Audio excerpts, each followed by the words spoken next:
When we think of the New Testament church, the first person that comes to mind is the Apostle Paul. That, of course, was not always his name. Before he was Paul, he was a Pharisee and a murderous persecutor named Saul. When God changed his heart through a vision, Saul felt it was also necessary to change his name. May I help you? I'd like to see the clerk, please. Business? I had a couple changes on my census form. Name? Saul from Tarsus. Okay, I'll pull your file. Have a seat and the clerk will be right with you. Mr. Saul from Tarsus? That's me. So, what can I do for you today? I'd like to officially change my name. Your name? All right.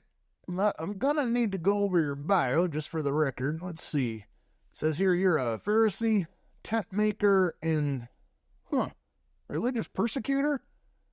Well, I've recently changed jobs. What's your employment status now? Missionary and writer. Yeah, we can get a lot of that. Really? No, not really. Will you still reside in Asia Minor? Asia what? Asia Minor. You know, Turkey, Kurdistan, northern Iraq.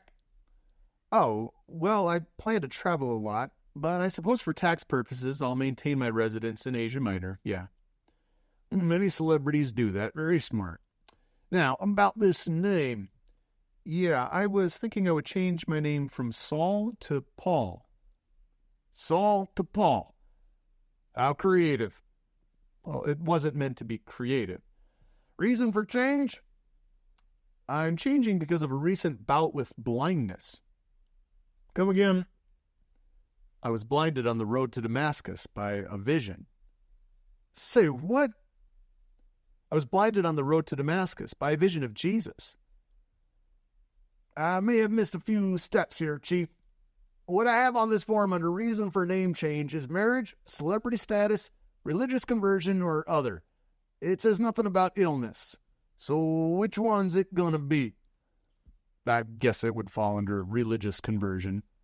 Okie doke. Whatever floats your boat, Reverend. I just noticed on your form that you technically are a Roman citizen. That's right, I'm roaming around a lot. Look, buddy, the Romans don't look too kindly on people changing their names, especially on account of religious conversion. You know, Big Brother wants to make sure no one strays too far from the flock.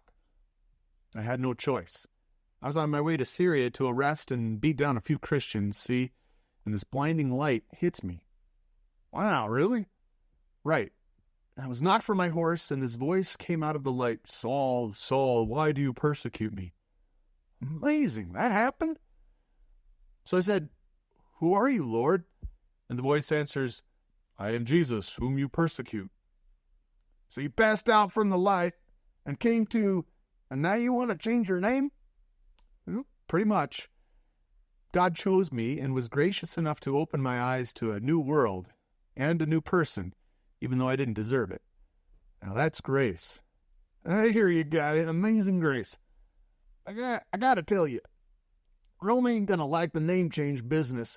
So maybe for 10 pieces of silver, I can make all this go away. A bribe? You want me to pay a bribe? I can't believe it. Relax, Pastor Party Pooper, not so loud. I'll process the paperwork. It'll take 2 weeks. Feel free to use your new name right away. Call it a grace period. I'll even throw in a custom-engraved ID bracelet with your new name. How's that sound? How about I just sign and be on my way? You're lost, pal.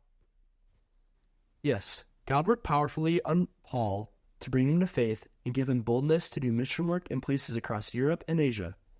As we take a look at the life of Paul this weekend and better understand his amazing transformation, let us never forget that God has changed us when he brought us to faith and give us confidence to share the good news.